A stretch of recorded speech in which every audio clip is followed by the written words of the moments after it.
Сәлеметсіздер ме, құрметті оқушылар? Менің аты жөнім Асылбек Күлтай.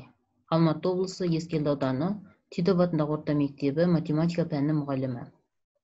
Сіздермен бүгін өтетін тақырыбымыз қатынастар және пропорциялар бөлімі бойынша пропорцияның негізгі қасиеті. Осы тақырыпты өту арқылы біз келесі мақсаттарды игеретін боламыз. Пропорцияның негізгі қасиетін есеп шығаруда қолдану, мәтінді есептерді пропорция құру арқылы шығару. Есте сақтаудың ең тиімді тәсілі өткенді қайталау. Яғни біз өткен тақырыпта сіздермен пропорция және пропорцияның негізгі қасиетін өткенбіз. Қазір миға шабуыл әдісі арқылы келесі тапсырманы орындай отырып өткен тақырыпты еске түсіретін боламыз. Тапсырма: пропорцияның белгісіз мүшесін табыңыз. Бізде берілген пропорцияларда біреуінде шеткі мүшесі белгісіз болса, біреуінде ортаңғы мүшелері белгісіз болып келген. Ендеше ойланып көріңіздер.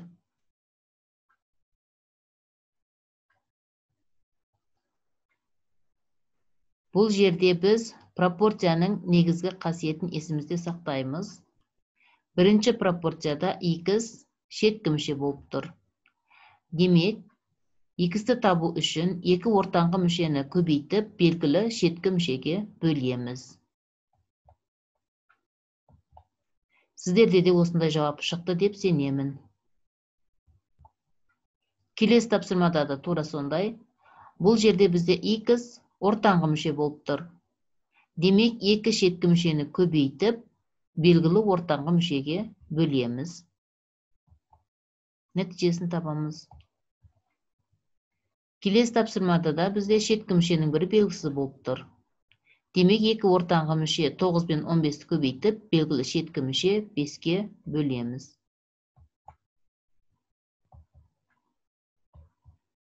Қысқарту амалдарын есімізде сақтаймыз. Олай болса, бұл тапсырманы орындау арқылы біз өткен тақырыптағы екі негізгі ұғымды есімізге түсірдік. Бірінші, пропорция екі қатынастың теңдігі. Екінші негізгі ұғым, пропорцияның негізгі қасиеті шеткі мүшелерінің көбейтіндісі олардың ортаңғы мүшелерінің көбейтіндісіне тең. Жарайсыңдар балалар, өткен тақырыпты есімізге түсірдік. Біз бұл тақырыпта пропорция және пропорцияның қасиеттеріне байланысты есептер шығарамыз дедік. Ендеше келесі тапсырма пропорция түрінде жазыңдар. Бұл жерде 3 көбейтілген 8 тең 4 көбейтілген 6, 35 көбейтілген 8 тең 20 көбейтілген 14, 16 көбейтілген 5 тең 8 көбейтілген 10, 9 көбейтілген 4 тең 12 көбейтілген 3 теңдіктері берілген. Осы теңдіктерде қай көбейтінді бізде пропорцияның қай мүшесі болып тұр? Ойланып көріңіздер балалар.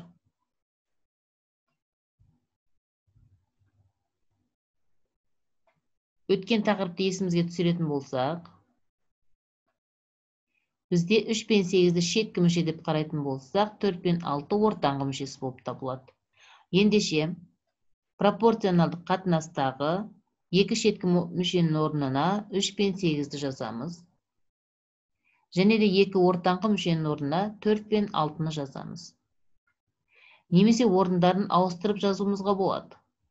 4 пен 6-ны шеткі мүше ретінде қарастыруға, 3 пен 8-ді ортаңғы мүше ретінде қарастыруымызға болады.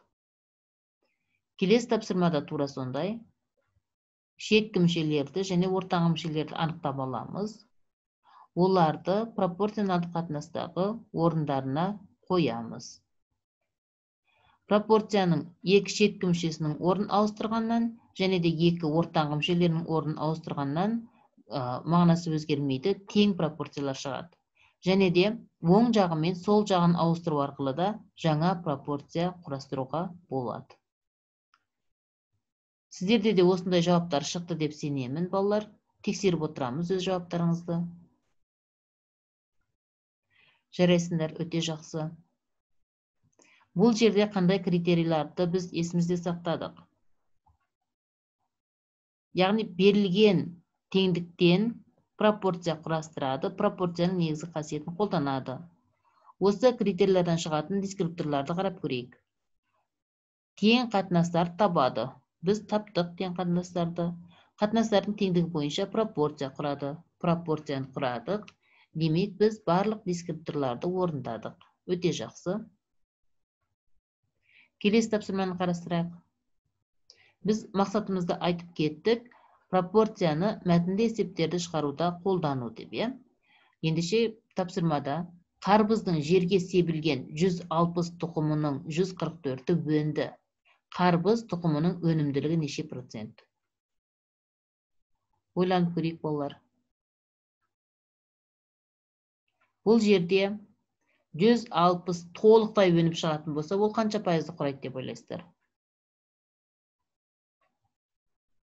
Яғни, егер 160 тұқым толықтай өніп шығатын болса, онда өнімділік 100% болатын еді. Ал бізде тек 144-ті ғана өніп шыққаннан кейін, бізде өнімділік 100%-тен аз болады. Біз оны білмейміз, сондықтан X арқылы өрнектеп аламыз. Енді өніп шыққан тұқым мен жалпы себілген тұқымның арасынан қандай біз пропорционалдық тәуелділікті жазуымызға болады?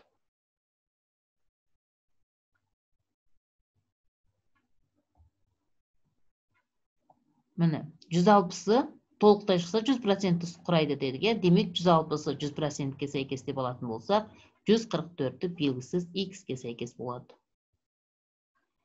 Осыдан пропорционалдық қатынасты жазамыз, пропорция құраймыз. 160-тың 144-ке қатынасы тең болады 100-дің X-ке қатынасына. Енді пропорцияның негізгі қасиетін есімізде сақтай отырып, белгісіз мүшесін табамыз.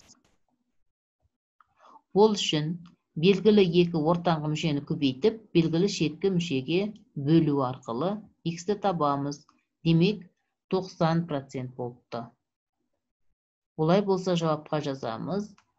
Қарбыздың тұқымының өнімділігі 90%.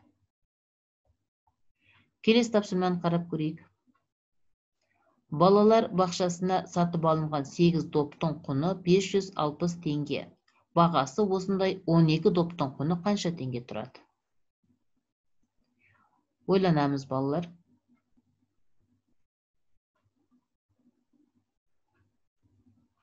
Ойланған болсақ, шығару барысын қарап көрейік.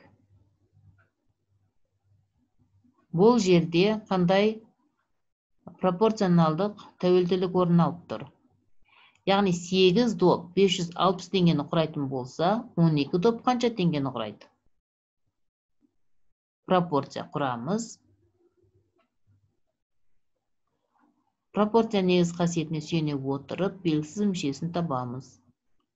Ол үшін белгілі екі ортаңғы мүше 560 пен 12-ні көбейтіп, белгілі шеткі мүше 8-ге бөлеміз. Ендеше, бағасы осындай 12 доптың құны 840 теңге болады екен. Жарайсыңдар, балалар, тапсырмаларды өте жақсы орындадыңдар деп сенемін.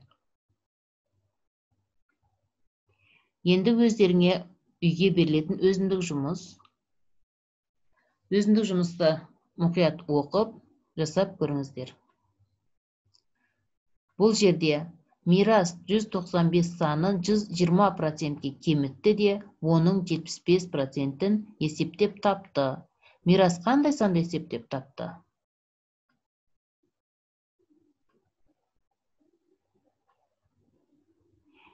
Нұсқау беріп кететін болсам, бұл тапсырмада міндетті түрде пропорция құру арқылы шығарамыз. Алдымен 195 санының 20%-ін тауып аламыз. Соңынан 20%-ке азайған санның 70%-ін есептейтін боламыз. Бұл жерде біз бастапқы сан 195 болғандықтан, бірінші пропорцияда 195 санын 100% құрайды деп есептейміз. Сәттілік, балалар, сендердің шығаратындарыңа сенемін. Келесі өзіндік тапсырма. Дәптерде 24 бет бар. Мадина дәптер беттерінің 25%-ін жазды. Дәптердің жазылмаған неше беті қалды? Бұл да өздеріңізге берілген тапсырма, ойланып көріңіздер.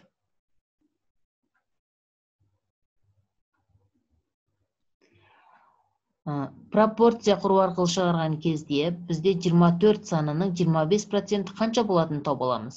Яғни қанша бетін ол жазып болды. Соңынан дәптердің жалпы бет санынан жазылып кеткен бет сандарын азайтатын болсақ, бізде әлі де жазылмаған беттерінің саны шығатын болады. Өте жақсы балалар, бүгінгі тақырып түсінікті болды деп ойлаймын. Және де тағы сұрақтарыңыз болып жатса, келесі сілтемелерге өте отырып, тағы да осы тақырыпқа берілген видео сабақтарды қарап көріңіздер. Тыңдағандарыңызға рахмет.